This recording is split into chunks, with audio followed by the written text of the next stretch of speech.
Afternoon, everyone. Thanks so much for joining us. So excited to have you here today for NASCA's Diversity, Equity, and Inclusion Professional Forum.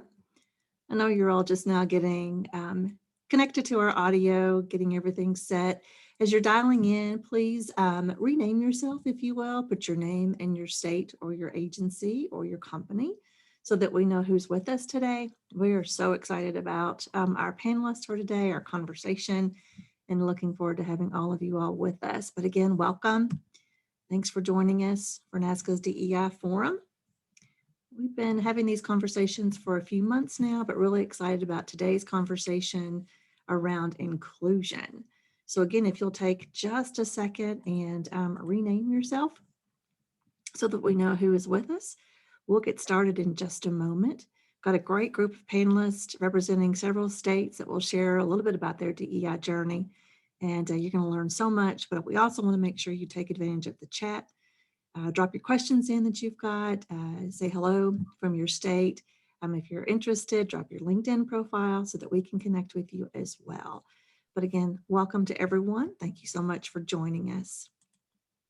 Again, this is NASCA's Diversity, Equity, and Inclusion Professional Forum. I'm Pam Goins, the Executive Director of NASCA. Again, welcome. Thank you so much for coming along with us today for this conversation. We think about diversity, equity, and inclusion as just one acronym, EDI, DEI, whatever acronym you put to it, but we think of it as a concept. But, often we think of it as just a package deal, but they're very three distinct concepts that they must work in tandem to create those cultures and environments to build success. Today, I'm very excited. We're going to spend some time being very thoughtful about inclusion, that last word there in the DEI concept, or really how we create this culture of belonging. In this concept, inclusion refers to how an organization or an agency works to ensure that all of the team, all staff, feel like they're a part of the larger group. You can have a diverse team, but if you don't focus on making sure everyone feels included, you can have that fragmentation where not everyone feels welcome, valued, or heard. So agencies and departments that focus on inclusivity show higher employee engagement, increased productivity, reduce conflict, better performance, lower stress. The list goes on and on and on. But overall, we see happier and more committed employees when they have that sense of belonging. So today we're going to hear from 5 states, and they're going to share their journey towards inclusion. First, they're going to give you a foundation of where they are in their DEI journey. Then we're going to focus in on some specific facets of inclusion. Again, please drop your questions in chat, connect, share a little bit about what brings you here to the NASCA Professional Forum. And again, drop in your LinkedIn profile if you'd like to be a part of this larger group. Before we start, we want to start off with a couple of poll questions to kind of gauge where we are in individual states. So Kayla, if you would, please pull up our first poll. Do you feel your agency or department implements activities to ensure all employees feel included and part of the overall goals? Is that most of the time, some of the time, very little, or would you say never? So take just a second and answer that. We can see how our respondents are coming in right now, trending pretty high on some of the time. If you're saying very little,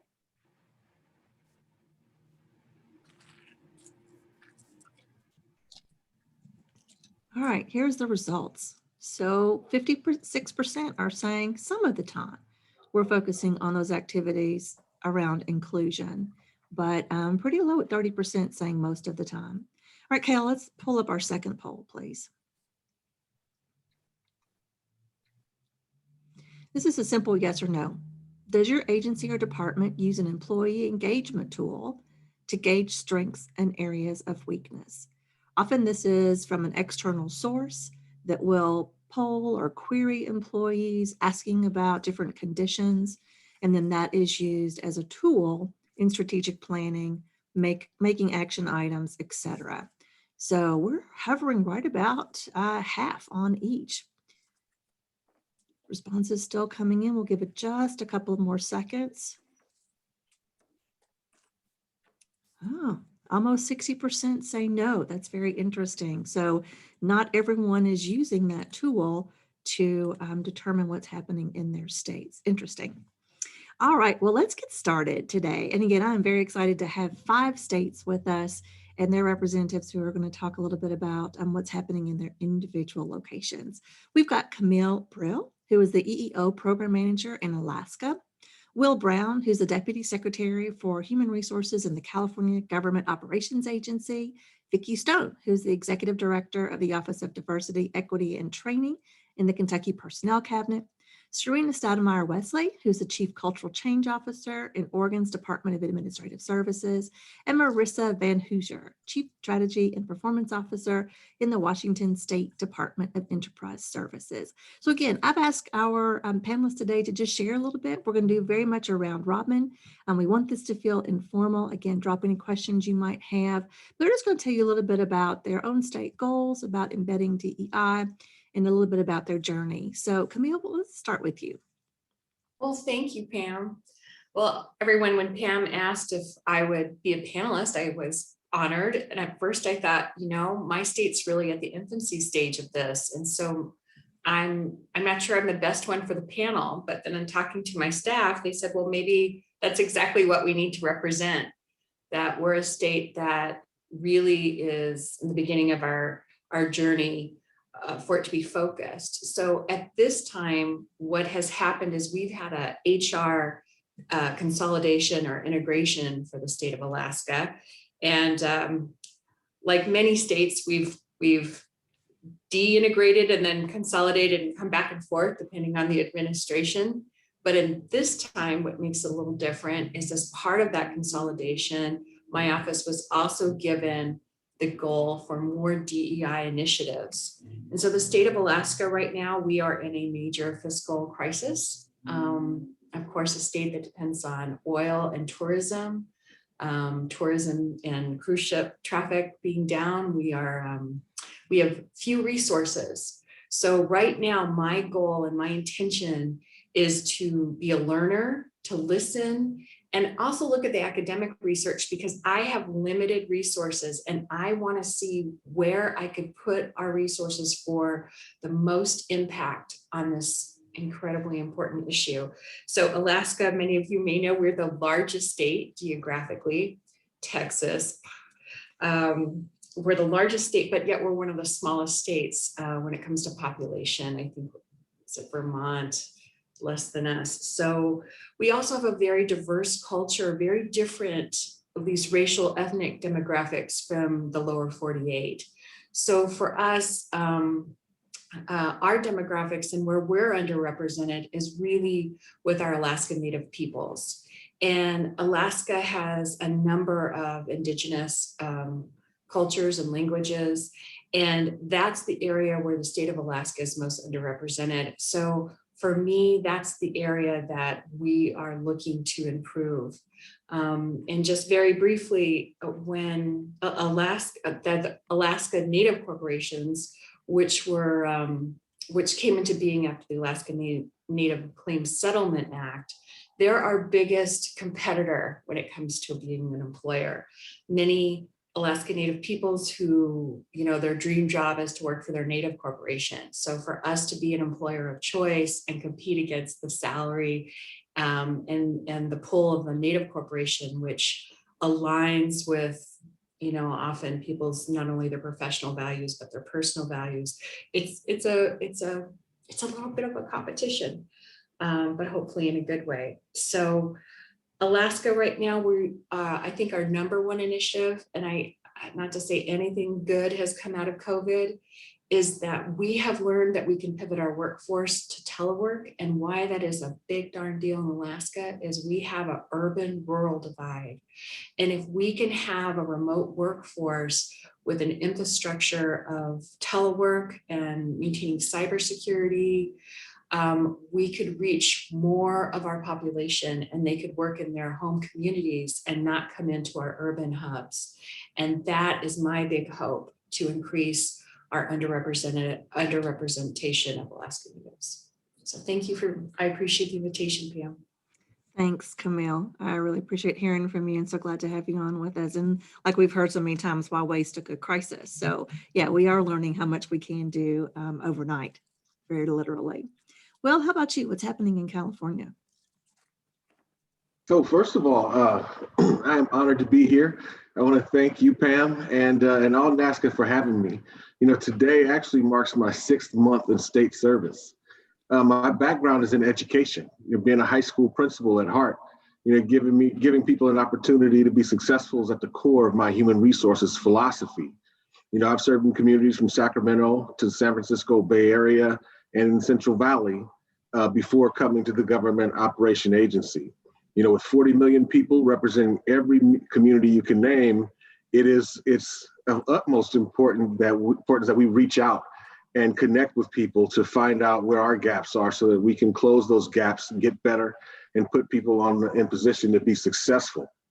The governor, he charged leaders in state service from our task forces around to form 4 task forces around diversity, equity, and inclusion. And each of those task forces form subgroups who are able to take a deep dive in the experience of employees and even candidates to make recommendations to the governor. And due to the pandemic, this work was paused as all of our energy was focused on keeping people safe, on transitioning and supporting employees who are working from home, and continuing to provide service to Californians.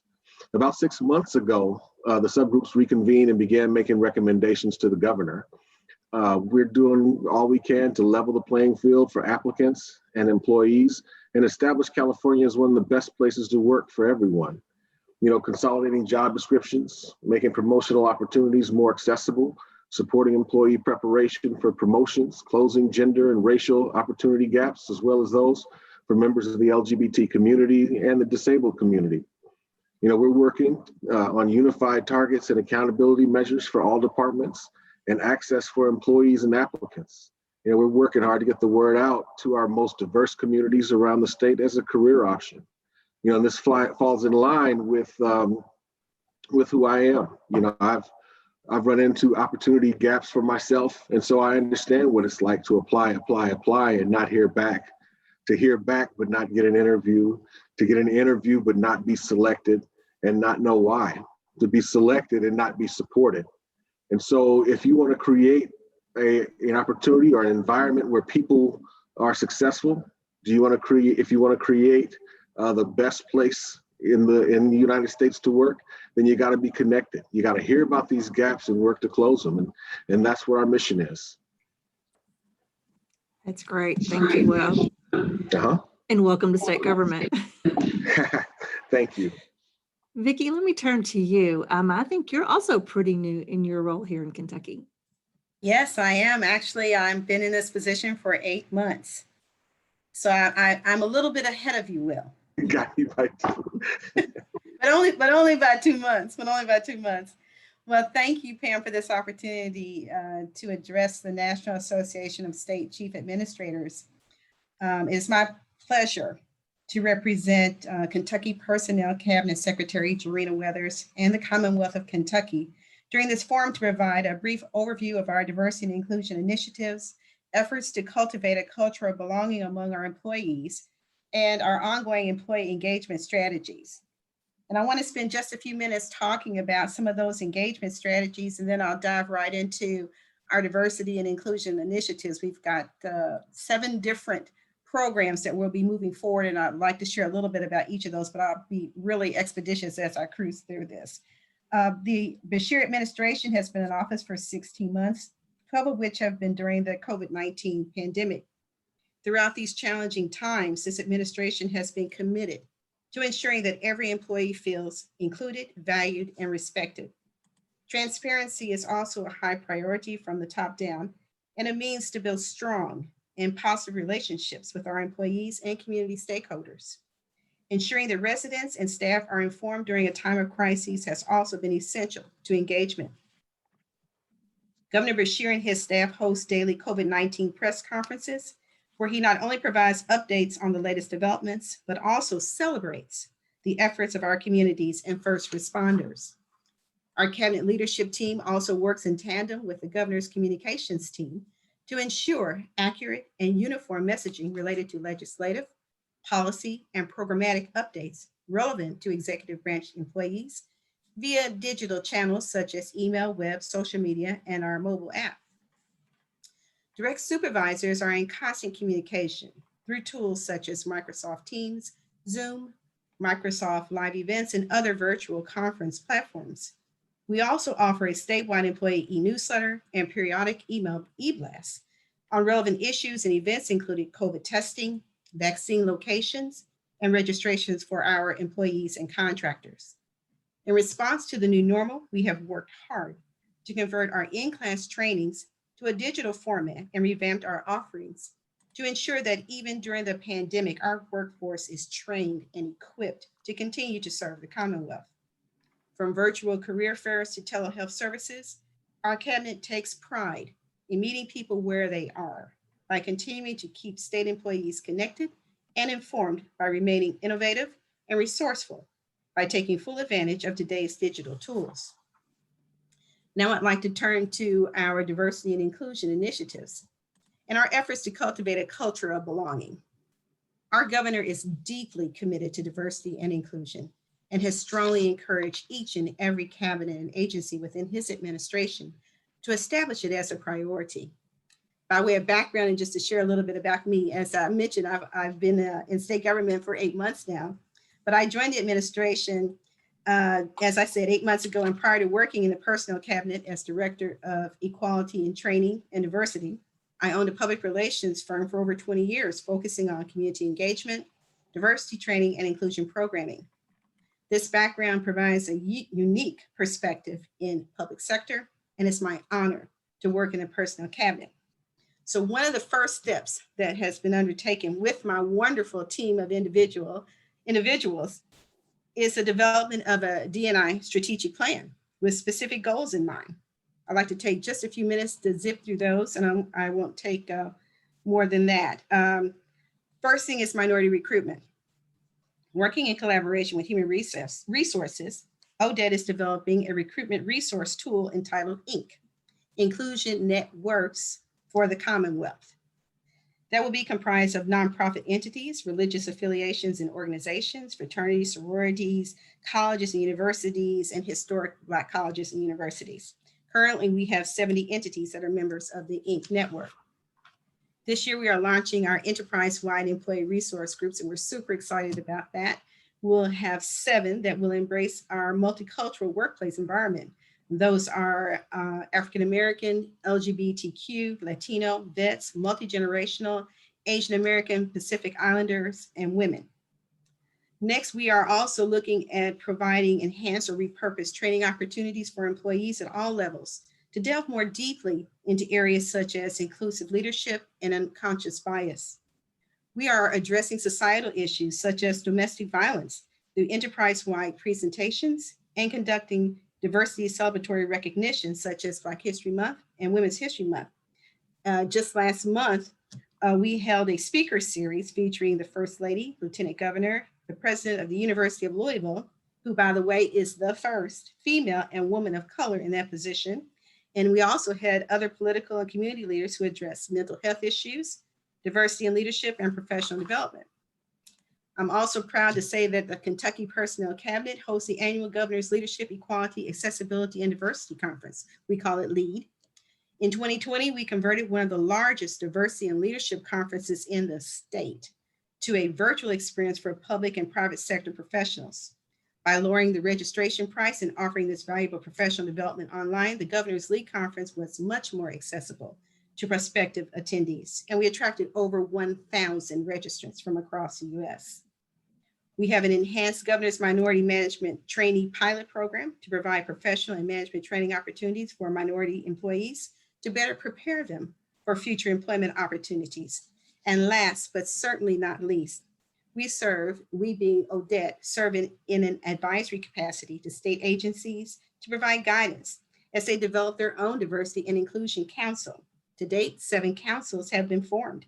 And it's so exciting because these councils are forming organically as a result of the leadership of their cabinet secretary. So we're just very proud of that.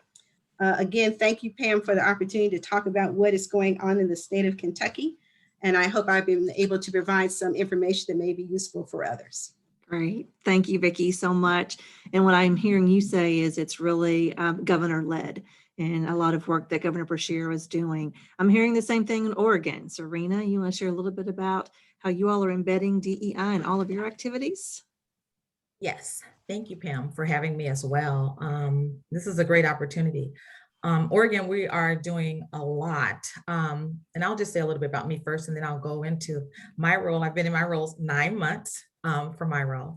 Previously, I was the Youth Development Director. And prior to that, I was the Governor's Diversity, Equity, and Inclusion and Economic and Business Equity Senior Policy Advisor and Director for her office. And since coming to, so a lot of our work started years ago, and we've been building on that in the state of Oregon, and it has always been governor-led. This is not new to our governor, Kate Brown. She's done this since taking office. She put our first African-American Supreme Court justice in place, as well as our first Asian Pacific Islander Supreme Court justice in place under office of Governor Kate Brown. Also, our governor last year, after the murder of George Floyd, Breonna Taylor, and a plethora of other folks, she started a racial justice council. And that includes folks from across the entire state of Oregon, Black, Brown, Indigenous, Tribal, Asian, Pacific Islander, Latino, Latinx, African, and African-American folks to be on a 23-member council, which is going to be directing, we also chose to center racial equity in our state. Many of you may not know, Oregon is 70% rural. And so that's one of the first dynamics. Also, Oregon, way back then, we had laws in Oregon, whereas me as an African-American, I could not be in the state after dark many, many years ago. So Oregon was centered on whiteness, but we are now centering it on racial equity as we move our agenda forward in racial equity. My office is called Chief Cultural Change Office. We decided to do that because diversity and equity is just too broad. And a lot of folks see it as just black and white. We see it as more than that. We see it as LGBTQ+, we see it as veteran status, we see it as gender equity. We also wanted to make sure that those previously underrepresented and under-resourced populations had a seat at the table, and that we made sure that the table was plentiful and that everyone had access to it because the table is very large. We also want to make sure that no one's being left out. So in centering racial equity, we're also focusing on targeted universalism, which makes sure that no one is left out, everyone is included. So we're calling that Equity 2.0. What our Racial Justice Council is looking at is data. We're also looking at the budget. We're looking at contracting, procurement. We're looking at economic development, housing, homelessness, criminal justice, and everything. We're looking at every functional area of government and outside of government. Again, we want to be intentional about what we're doing. So the theme of my office is intentionality. So we're approaching it with intentionality. We're approaching it with consistency, because we want to be consistent about everything that we're doing. Is it perfect? Absolutely not. Do we have a long way to go? Absolutely, but we're going to do that together. As far as our initiatives and our DEI conferences, our conference is employee-led, employees staffed. The employees on our committee is across all our government agencies. We have 100+ state agencies and 300 boards and commissions. At the end of this month, we're having our first boards and commission recruitment event so that we can reach more diverse candidates within state government. Again, being intentional about the work that we're doing as we're going forward. During the COVID response, through the governor's office, we built a COVID response and recovery framework, and that was making sure that we reach, again, our under-resourced and our underrepresented communities, as well as our disabled and /ability community, because we found that there is a big disparity in reaching our abilities community, as well as our tribal government. And from that, just recently, we just developed a diversity action plan, a roadmap to equity and belonging. We did that because we hear a lot of folks talk about equity, and we found that a lot of it was performative measures, but we weren't really doing that. And so in doing it, so we can talk all day long, but it boils down to what is the impact and what are the outcomes we're hoping to achieve. And so in our diversity, equity action plan, roadmap to equity and belonging, we also talked about our history. We talked about what has happened in Oregon, because we always want to start with the why. As Simon Sinek said, you got to start with the why so you know where to go. But we also want to start with some foundational things so we know what the foundation is that we're having. And we want to make sure that that foundation and that alignment is across all state agencies within our state enterprise. And in that, we have 10 strategies that we're hoping our agencies will be working for. We're not providing them a timeline because some agencies are farther ahead than others. Some are in the middle and some are at the beginning stages.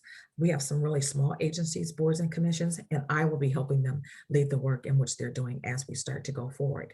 We also have some goals in that. We have definitions.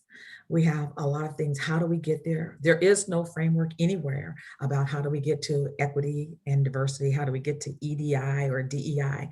But we're trying to set that framework in our state. We're trying to have that guidance, creating that roadmap so that we can get there. When I talk about accountability measures, we also did a couple of years ago, we have Workday that we're doing our system, and Workday can do a lot around our demographics and tell us where we need to go, show us where some of those gaps are. But what the data does not do is translate our compassion and our empathy and what we have to do to do the work as we continue to move forward. So we're using that data to a point, but also we have to have impact, and we have to be hard on our structures and our systems, and people lead those structures and systems. So it was our systems and structures that were put into place, and now in order to change those, it's going to take us doing that. And so that's why those different things were created. Our governor came out with a statement around that, really bold initiatives, really bold in everything that we're doing for the state of Oregon, who folks call us one of the whitest states in the United States, but we're beating that. Our demographics are changing. And so what we're doing, it is bold, it's audacious, but we're doing it, and we're going to do it together along with our employees. We also created a state employees leaders network. So we bring our leaders of color together once a month. And this is something that we just started as well, because we felt like, because we have such a low demographics in folks of color, as we're starting to build in the state of Oregon, we want to come and hear their voices, so everybody's voice feel like they're heard. So when we're talking about recruitment and retention, are we really retaining our employees, and are we setting the stages for them, for us to retain them, and also for succession planning, as we're throwing that in there too as well, because we need succession planning. Right now, we have almost 50% of our workforce that are eligible to retire. So what are we doing for that? So we're looking at those things across the board in every functional area. And I'll just leave you with this one thing that Melody Hobson says, and she says that people focus on the pipeline because it's the most non-threatening thing to focus on when you're a senior person. Focusing on the pipeline doesn't give us the senior people at the top that the pipeline can see and say, and I can be that person. And what she's saying, that a lot of our pipelines are in a box because of where we are, but we have to step outside that box to reach folks that we would not normally meet. And I will just leave you with that and take any questions that you all have later on in the program. Thank you. Great. Thank you so much, Serena. Audacious. I love how you describe the work that you're doing. Very, very impressive. I'm looking forward to seeing your roadmap as well. All right. So I feel like we've learned so much already, and we still have to hear from Washington. So Marissa, what is happening up in your neck of the woods? Well, Pam, thanks for inviting me to this. I have a personal passion around DEI work that brought me into state agency work. I was born in the Philippines, and when my mother and I came over to the United States, we sat in a lot of state agency offices and worked with a lot of customer relations folks out of state agencies. And I was her translator, right? Because there wasn't a whole lot of culturally and linguistically appropriate standards at the time. And you can imagine what that's like, being 5, 6, 7 years old, trying to talk about immunizations to your mother, and then back to this other person and being that person. And that's not a unique story, right?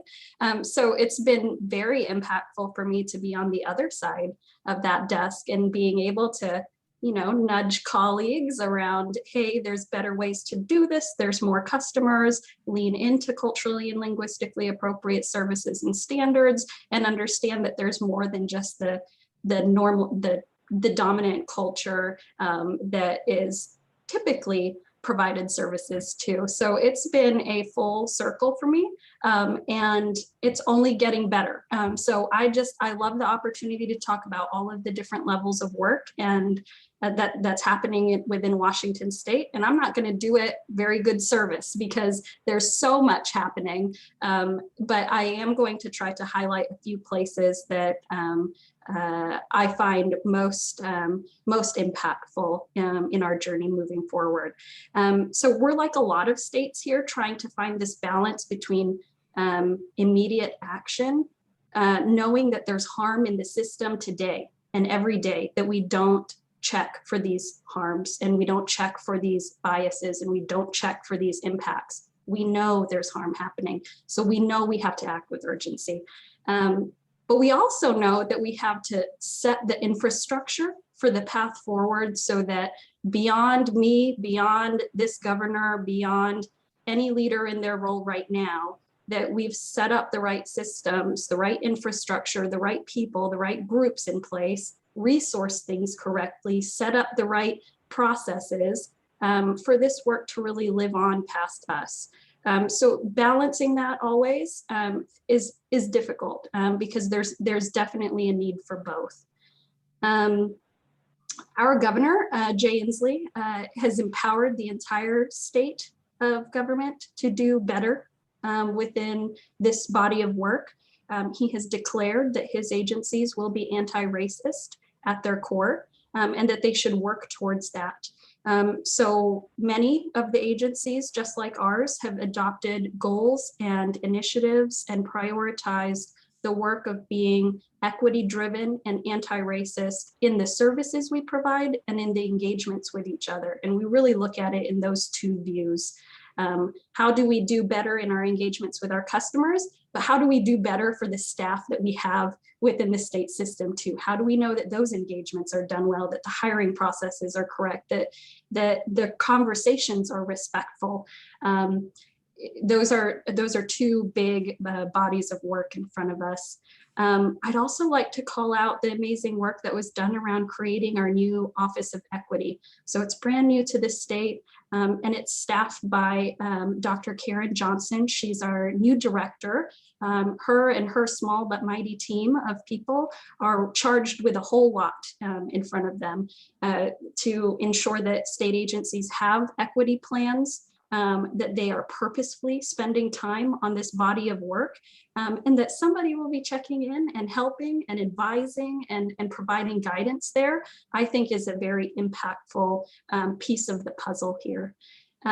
We also have a performance management system that we call Results Washington, and there are 5 goals of the governor, and in his 5th goal around efficient and effective government, the priority is really around DEI work, ensuring agencies have DEI plans, and I'll say this, not just strategic plans, but action plans. What are the things you are doing quarter over quarter that are moving us towards being more equitable and anti-racist?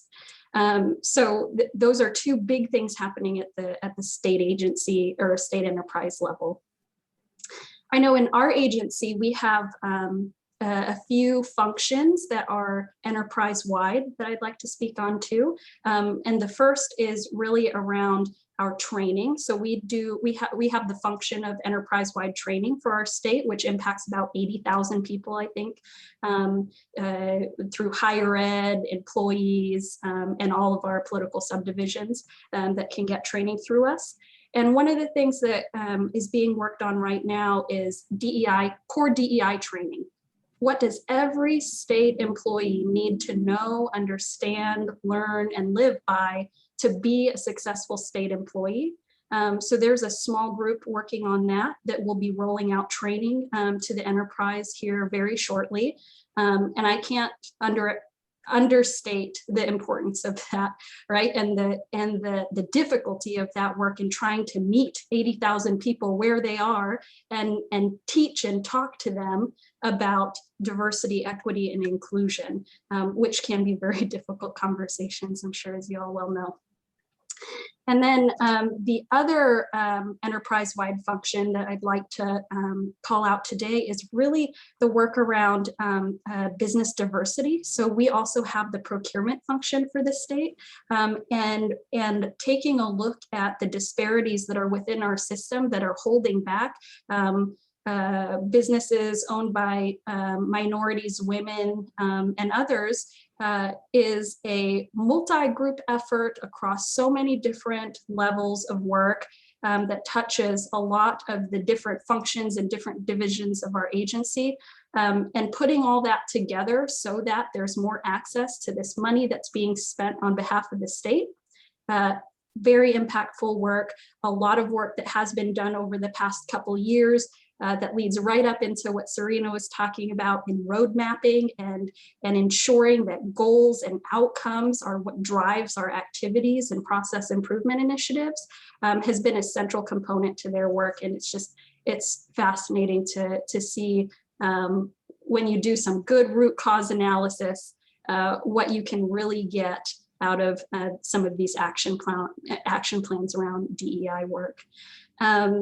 And then, of course, as an agency, we're really taking this on with that concept of there are things that need to be fixed today, and there are ways in which we can set up future employees for success as well. So we're building out our infrastructure. We're creating DEI policies, respectful workplace policies, so that the accountability measures are there, or accountability mechanisms are there for us to hold ourselves to a standard. So when we say that diversity, equity, and inclusion is a value in the agency, we don't mean that it's just a poster on our wall. We mean that you have to really know what this means in your line of business, and you have to know what this means as it relates to your customers, because that's what it means to be a successful DES employee here.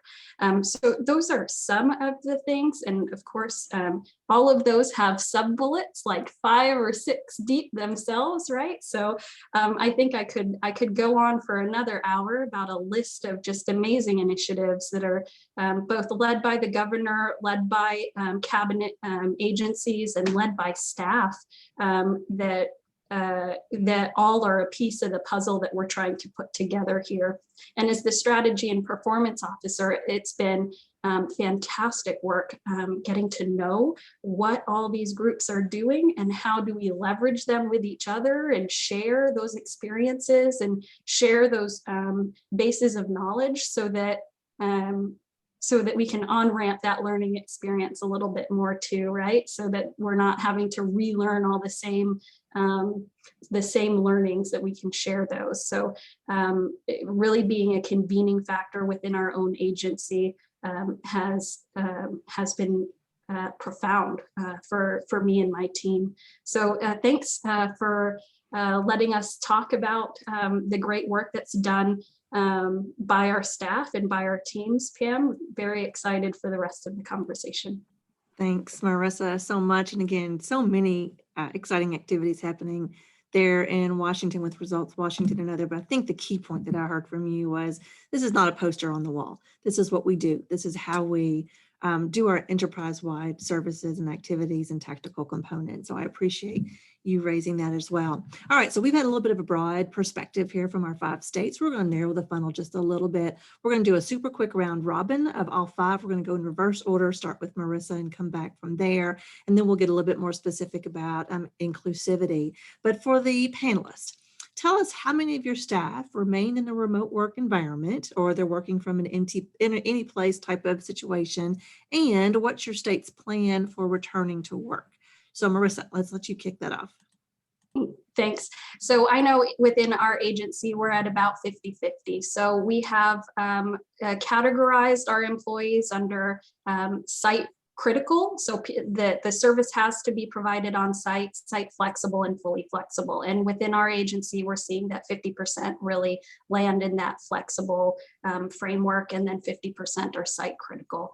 And then our plan for reentry is really about focusing on the lessons learned from that fire drill of everyone teleworking, and trying to implement those successes moving forward. So we're really trying to stay away from the concept of like going back to normal, and instead focusing on how do we take those successes and move them forward in a way that we're reimagining work post-COVID, as opposed to just trying to get to pre-COVID days. And then the impactful thing for us was really the amount of communication that went out from leaders around the care and safety of employees being a central talking point, so to speak, was impactful to employees. They heard it, they felt it, they saw it through videos and emails and weekly updates, and that kind of engagement is something that we're going to keep centered around moving forward, so that they know that we're not rushing anyone back in, and that really we're thinking about this as a post-COVID lessons learned exercise. Perfect. Serena?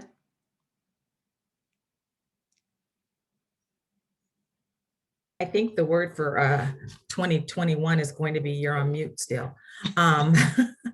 What we're doing, the majority of our state employees are still working remotely. And our plan is to really look at it. We've put together a group of folks, a member agency, on what the new normal is going to be. And only our essential personnel, I'm sure, Brian DeForester is on this call too as well, so he can tell me if I'm wrong or not. Only our essential personnel is working in the offices, but most of our state offices are still closed. We're working on a plan to reopen them hopefully by September. And in that plan, we're looking at also, because we all know that the majority of, there's a large number of women who've had to leave the workforce. So we're making sure that we're focusing on gender equity, as well as we're looking at this, as well as our under-resourced employees who really can't afford it, or probably would need to come back to work for various reasons, come back and work in the office because maybe they don't have what they need in their home as well. But we're also looking at what does that look like? And do we need to put more equipment there? How would that look? Do we need to have just a certain amount?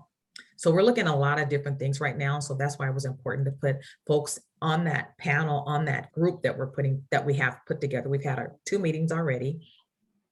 We have employees on that committee, HR folks, agency directors across all of our state agencies decide what is this going to look like, because we can't go back to the way that it was. And also, what is the real estate that we have in state government going to look like, and if we're going to need all that. And then you don't really want to give all your real estate up, because you might need that in the future 2 years down the line, because we're hoping things will be different. And so we're looking at a plethora of things as we're doing this and moving forward. Yeah, lots of questions yet to be answered. Vicki, how about Absolutely. here in Kentucky?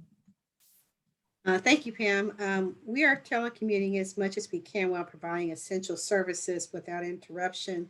We're currently in the process of making an assessment, or I should say meeting with various department heads to make an assessment as to the steps or the methodologies they would like to use in terms of bringing everybody back to work. So at this point, we still have, as I said, several employees still working from home. And we will wait to find out what the results are from this, from gathering information from the various department heads as to where we'll go moving forward. Sounds good. So Will, you've got a few extra employees than many states have. What's California thinking about? Yeah, we have quite a few. You know,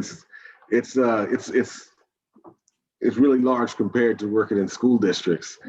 And so, you know, the learning curve is still at 90%, but, you know, half of our people, of our 220,000 employees, are essential workers. So they'll either be in corrections, law enforcement, fire, CAL FIRE, hospitals, or the DMV. You know, these are places that have to continue to operate, as many people here are plenty aware of.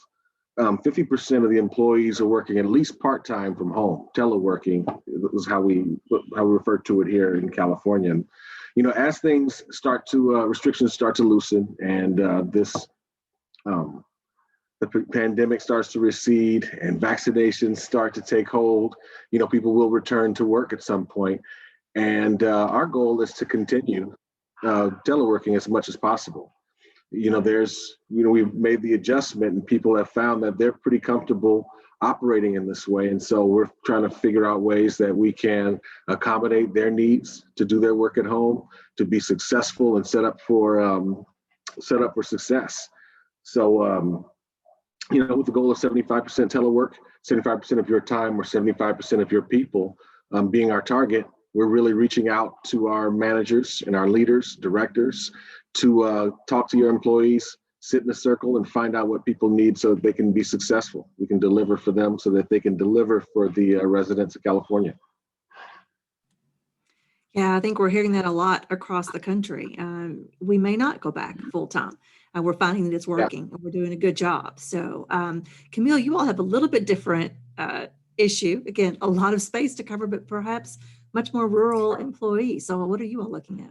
Well, right now we're 37% of our workforce is still teleworking. And like California, obviously our troopers, our correctional officers, our hospitals, those are all, obviously they need to be on site.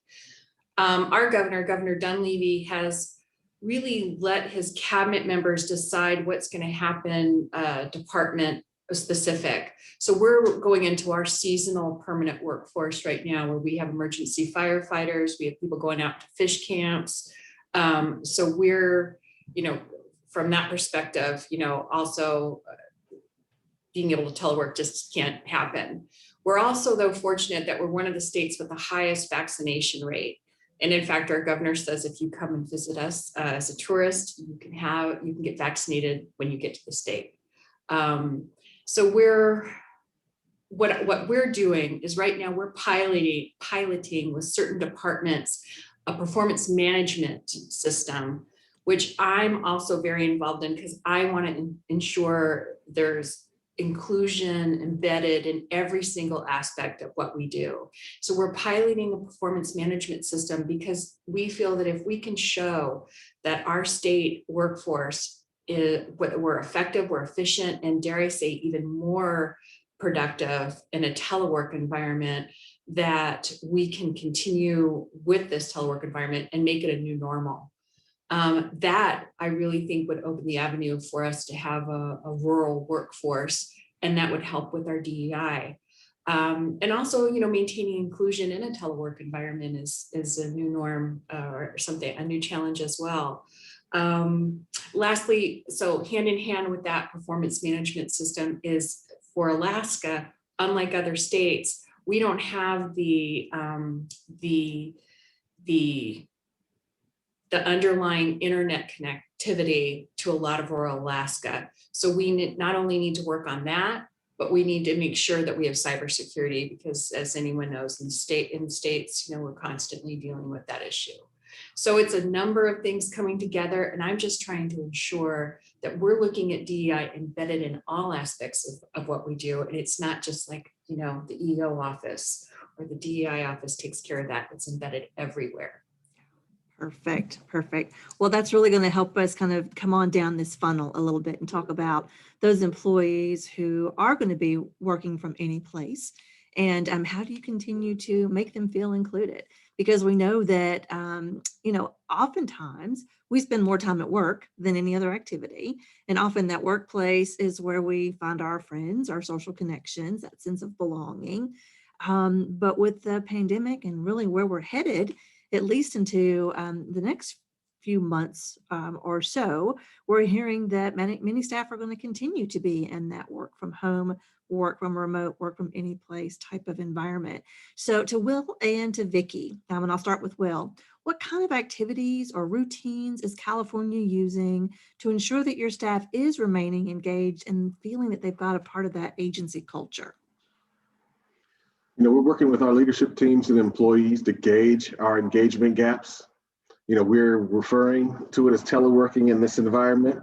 And at least at this scale, it's all new to everyone. So we're working to keep people connected. Next month is Public Service Recognition Week. And we're working to use this opportunity to rally teams around celebrating the work that's been done before, during, and after the pandemic. We're also conducting engagement surveys to hear from employees about how they're feeling and any needs they may have that require attention. In addition to keeping people connected, we're working to make sure that everyone has the support they need to be successful. You know, service to over 40 million residents requires strong teams of people moving in the right direction. 220,000 employees means that there's going to need to be accommodations made. About half of our employees are essential workers, as I said before, and corrections officers, state hospitals, and firefighters. A very high number of the other half have been teleworking for the past year. Now, many employees are planning to return at least part-time. Department leaders are reaching out to those teams to take inventory of who will continue to work from home, how many, how much, and what do they need. Moving forward, we're using what we learned to widen our recruiting footprint, as now we can recruit a larger geographical area of people working from home. During this time, we're also looking closer at our demographic data and doing more to make sure that that we're responding to the needs of our communities. In the next month or so, we'll be hiring our first chief equity officer who will guide civil service towards the goal of being the best place to work for everyone. So, you know, there's a number of initiatives out there in motion, doing everything that we possibly can in this new environment. You know, there were people working from home or working remotely prior to the pandemic, but not at this scale. And some of the things that we've learned is that there are benefits to working remotely. So we're trying to take advantage of those benefits. And with this change comes challenges. And so we're going to respond to those challenges so that the people of California can continue to be served at a high level. Great, thank you. Uh-huh. And Vicki, here in Kentucky, what are you all doing as far as strategies to keep your employees engaged and feeling like they're a part of that culture? As I mentioned earlier, we have a lot of activities going on relative to our diversity and inclusion initiatives. And we have really embraced the virtual environment that we're in, you know, doing things like the Women's History Month observance, which was an opportunity to have panel discussions and folks could link into that. You know, our secretary is wonderful about sending out weekly emails to all of us in the cabinet to keep us engaged. We have our e-newsletter that I mentioned earlier. That's a great tool to keep everybody engaged with what we're doing and also what the plans are as we move forward. No, we're very intentional. Communications is a big part of our work, and we are really fortunate to have an awesome communications director who embraces social media. So that's also another avenue for us as we move forward with our employees. So we have a lot going on in Kentucky for sure. Great, thanks. So Camille, I'm going to bounce back to you just for a second. Again, we talked a little bit about the rural nature of your state. It sounds like you've got a lower number of folks who perhaps are still working from any place, but how do you make that workplace still be fun? How do you still make those connections? There's challenges, again, with folks not being in the same room at the same time. How do you make those deliberate collaborations among your teams? Well, I think number one, we pivoted to Microsoft Teams and we did it within weeks. Prior to that, we didn't have Microsoft Teams. We saw each other in the office. So that's number one. And really, what I would say is we have pockets that are doing that well. And that's because of the management and the leadership in that particular agency. And then we have pockets that frankly aren't. So we definitely have areas to improve. I think that then goes to our training of our managers. So we have statewide initiatives for what we call the Academy for Supervisors, in order to bring that sense of community, even online, to workplaces, and to give people that sense of value and belongingness. Thank you so much. I'm learning so much just listening to the 5 states we have here, and I know we're getting some great conversation. I'm going in the chat as well. Serena, let me ask you a real quick question here. And again, I know you all have been working on this for some time. This has been a big initiative in Oregon, but help our attendees kind of think about the importance of employee engagement and creating that sense of belonging and how that really correlates to the overall productivity of an employee. So basically, how do you ensure that feeling included adds to your productivity across the board? That's a great question. And it's very important. We know that our productivity is up because doing remote working allows for more flexibility for a lot of our staff. We've had great numbers, or again, we've been very generous with time off um, for employees to take care of their needs, being the flexible work schedules, but also we've changed a lot of training. We've added some new training. We've had more speakers, and also it allowed for more folks to dial in and listen to a lot of those speakers. We had Dr. Alicia Kapoya. She was at OHSU, now she's at Harvard, did a training last month on trauma-informed care and compassionate trauma and the different traumas that a lot of folks are going to by remote working at home. And so that's been helpful for folks. We've had different trainings, been able to partner with our different agencies. So when we had our Women's History Month, a lot more folks were able to, again, dial in for that. So a lot of agencies sharing, bridging a lot of work that each agency, like I said, we have over 100 agencies. So making sure that the closeness, the alignment has been so much better for this engagement. But then also what's really important and what I've heard from employees is when their manager or director picks up the phone and give them a call. That has such a tremendous effect on our employees. And it truly does make them feel like they're welcome and that they belong and that they're part of a team. You have more courageous conversations individually with folks. You can have more one-on-one, and that's been really big for a lot of employees. So we've been having some great feedback on that. And so, and then we've added our tribal training. They created that in Department of Education, 5-module tribal training. We've had gender equity training. We have training for LGBTQ now. So more folks, again, can dial in and be a part of what's going on. And I think that's been the biggest thing, being a part of what's going on, staying engaged, making sure we pick up the phone and call folks. But also a thing to remember is that suicide rates were really high. So picking up the phone, making those calls, because it's hard for a lot of folks, one being myself, being an extrovert, and now not being able to get out. And then folks are talking about social distancing. So I tell people, say physical distance. It's a lot better. That way people can feel like they still can reach out. So, words matter, which is really important. So just staying along on the lines of that, making sure that we're touching someone every day, I think has been the real big difference for everybody. Perfect. Yes, that we cannot underscore the importance of checking on our employees and the mental Right. health of all of our team. Absolutely. Exactly. All right, we are getting close to out of time, but Marissa, before we drop off, so we know creating and sustaining this culture of belonging really relies on these things we were just talking about: motivation, immediate feedback, memorable experiences. So as you all are thinking in Washington about coming back into the office or returning and re-entry, what have you learned from the past that you're going to carry into late 2021 and into the new years? So this one was a hard one to think about and try to distill down into anything, because this was the year of learning for us, right? Like there was not a day that went by without the universe tapping us on the shoulder and like giving us a lesson. So there was a lot, but we did get a lot of strong positive responses from our surveys and engagement with staffs and staff forums around leadership showing up as people, and that care and empathy was a real part. It wasn't performative. And that they saw it constantly showing up in communication.